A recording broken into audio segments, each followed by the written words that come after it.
Okay, so if you've ever felt completely overwhelmed trying to explain internet safety to a child, let me just say right off the bat, you are absolutely not alone. It's a massive and honestly mostly invisible topic, right? Well, in this explainer today, we're going to unpack a really brilliant framework from our source material that makes all of this incredibly intuitive. It's called Digital Neighborhoods.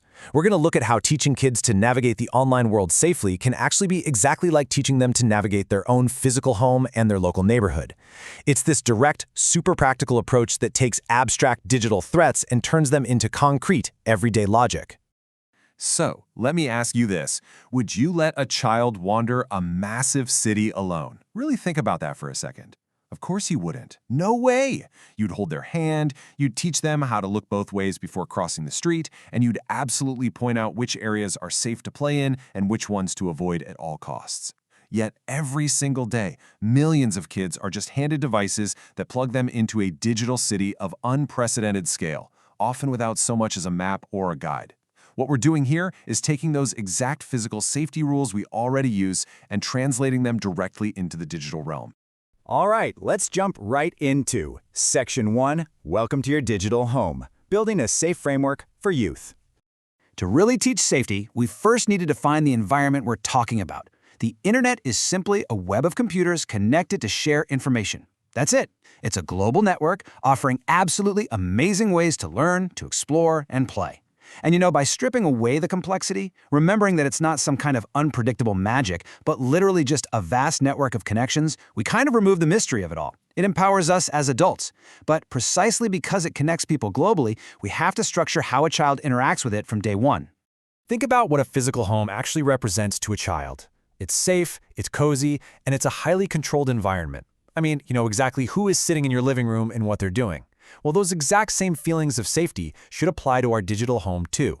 The fun rooms in this house aren't filled with physical toys, but with family-approved apps, guided play, and secure learning platforms. It's a direct parallel. It reassures kids that, hey, just because you're looking at a screen, it doesn't mean the regular house rules go out the window. Moving right along to Section 2, Safe Zones versus Public Spaces, Understanding the Digital Boundaries. So, within our digital home, we have very specific, designated safe zones. These include learning applications, entertaining games, and thoroughly vetted family-approved apps and sites. You can think of these as the digital equivalent of the child's bedroom or the family playroom. They're dedicated spaces for engaging and learning, giving you total peace of mind. Keeping a child within these zones is exactly like keeping your physical front door locked. It ensures their interactions are completely designed for their well-being and growth. But as reassuring as that digital home is, our source material reminds us of a stark, unavoidable reality. Just beyond that digital front door is, as they put it, a big outside world. Because here is the reality check. The internet functions as a public space. While it connects people globally for amazing learning and entertainment, it is ultimately an unregulated public arena. Just like the real world out there, not all areas are equally safe. This is exactly where the cozy environment of the digital home ends and the unpredictable nature of the wider internet begins. We absolutely have to clearly communicate this boundary to kids. Clicking away from an improved app, that is exactly like opening the front door and walking out onto a busy, uncontrolled street. Which brings us to Section 3, Navigating the Outside World, Fostering a Cautious Mindset. Now look, our goal isn't to lock kids in the digital house forever, right? Eventually they have to go outside. The objective is to foster a cautious mindset, exactly like how they behave in a physical neighborhood. You teach a child not to talk to strangers at the park. The same exact logic applies to multiplayer games or forums. You teach them to look both ways and to avoid dark, unlit alleys. Similarly, they need to know how to spot and avoid strange, unverified links online. Suddenly, this complex, abstract digital threat becomes a concrete, easily understood rule of thumb.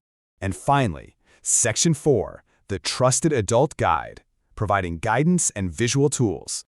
Okay, so what's the game plan? The source material provides a highly actionable 3-step strategy for the adults in the room.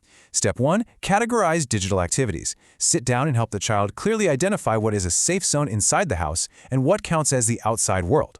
Step 2, use visual aids like infographics. Kids are incredibly visual learners, so drawing this out makes it very real for them. And finally, Step 3, seek guidance from trusted adults. Students must be encouraged to consult a parent or educator whenever they're exploring new spaces. They need to know without a doubt that you are the ultimate guide to this neighborhood. I really want to emphasize that second step for a second. Highly consider visualizing safety with a My Digital Home infographic. Seriously, imagine actually sitting down and drawing a house with the child. Inside the house, you draw the logos of their approved games and learning sites. Outside the house, you draw the wider public internet. Having this physical visual aid right there on the fridge or taped next to the computer transforms a totally abstract concept into a concrete map. They can reference it every single time they log on. It literally makes the invisible rules highly visible.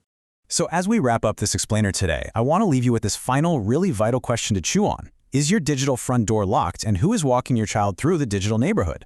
The internet is an incredible tool, sure, but it is a public space. By utilizing this digital home framework, establishing clear safe zones, and actively acting as their trusted guide, we can replace that fear with solid structure. We can ensure that when they do finally step out into that big digital world, they're doing it with the exact same caution and preparation they use right in their own physical hometown.